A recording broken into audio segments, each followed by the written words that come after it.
l'abeille. Marie la fourmi, Patouche la mouche, Belle la coccinelle, Camille Barnabé, Siméon le papillon, Carole, Chloé et Léon le bourdon. Léon le bourdon, le doudou perdu. Léon le bourdon avait la fâcheuse habitude de venir chipper ce qui appartenait au plus petit que lui. Non, c'est mon goûter à moi. Ta, Camille, j'ai beaucoup plus faim que toi. C'est pas parce que je suis encore une chenille qu'il faut en profiter. De toute façon, c'est moi qui commande. M'en fiche. Quand je serai devenu un papillon, t'oseras plus m'embêter. D'ailleurs, pas plus tard que maintenant, je vais trouver un pétale et je vais commencer à le fabriquer, mon cocon. Un pétale pour son cocon. Hors de chez lui, Léon prenait des airs de grand.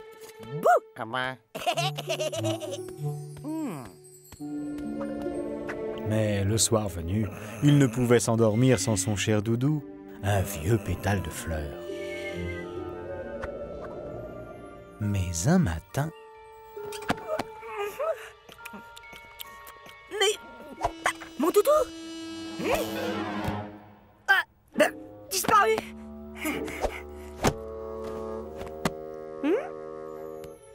Avec le vent qu'il a fait cette nuit, il a dû être aspiré à l'extérieur.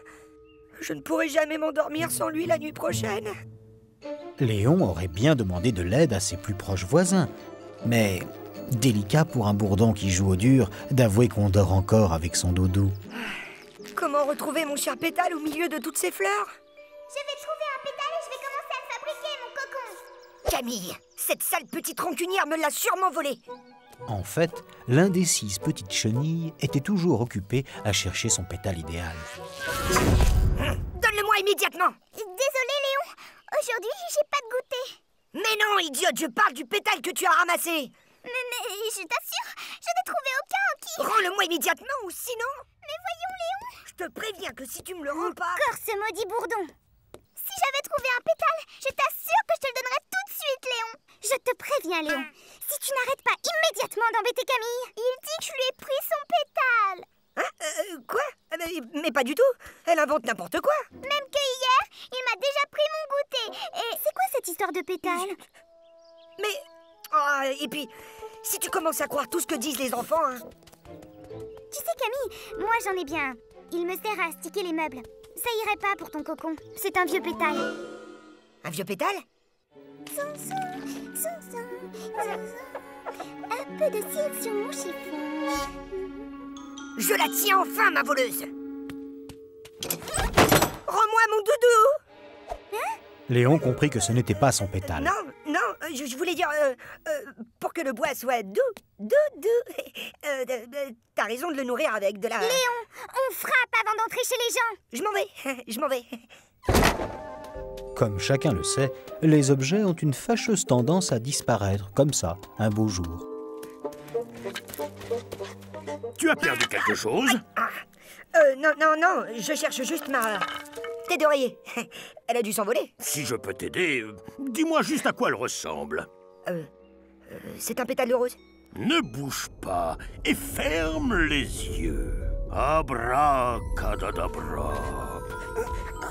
Barakadakaka. Tu peux les rouvrir. La voilà, ta tête d'oreiller. Un peu de magie et on retrouve tout ce qu'on veut. Le mien était rose, vieux, tout râpé et plus du tout parfumé. Maudit soit les nains de jardin qui se prennent pour des glitins. Ah bah dis donc, moi qui croyais te faire plaisir. Ça n'est pas mon pétale. Mais qu'est-ce que ça change? Rien ne ressemble plus à un pétale qu'un autre. Mais tu ne comprends donc pas. C'était mon doudou. Allons, je sais ce que c'est. Mais non, tu ne peux pas te rendre compte. Je dormais avec depuis toujours. Il sentait si délicieusement... Mauvais. Oh. Et si tu allais voir Patouche la mouche? Elle doit savoir salir un pétale de rose tout neuf et lui coller une mauvaise odeur. Ah bah fastoche. Suffit d'abord de lui retirer son eau de rose, puis de le tremper dans du jus de morve. Voilà, doucement. Auquel je rajoute un peu d'eau pourrite. Ah, pas trop quand même. et une pincée de crottes de vers de terre séchée. T'as pas peur que... Enfin, il n'y a plus qu'à le frotter par terre pour le couvrir de saleté. Et le tour est joué. Oh, il ressemble incroyablement au mien. Ah, mais il sent terriblement mauvais. Tu voulais qu'il ait une petite odeur curieuse. Ça n'était pas du tout, mais alors pas du tout la délicate puanteur que Léon aimait tant. Il est ça. Oh. Alors, Léon, tu l'as retrouvé, ton doudou? Qui vous a raconté ça? Et puis de toute façon, c'est même pas vrai. Le soir venu, le bourdon s'inquiétait de savoir comment il arriverait à s'endormir sans son cher doudou. Mon lit est bien vide sans lui. J'ai pas besoin de mon doudou. J'ai pas besoin de mon doudou.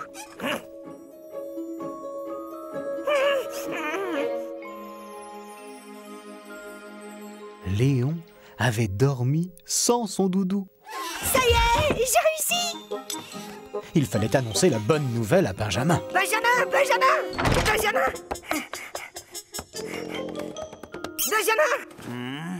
Tu vas être fier de moi. Je peux dormir sans doudou. Eh bien, bravo. Je dois t'avouer que moi, jamais je n'y arriverai. Bon, ça suffit. Ça n'est pas forcément une question d'âge, mais avec de la confiance et un peu d'audace, le doudou, un beau jour, on s'en passe. Allongez-vous dans l'herbe et regardez vivre ces drôles de petites bêtes. Loulou le pou et Mireille l'abeille, Marie la fourmi, Patouche la mouche, Belle la coccinelle, Camille, Barnabé, Siméon le papillon, Carole, Chloé et Léon le bourdon.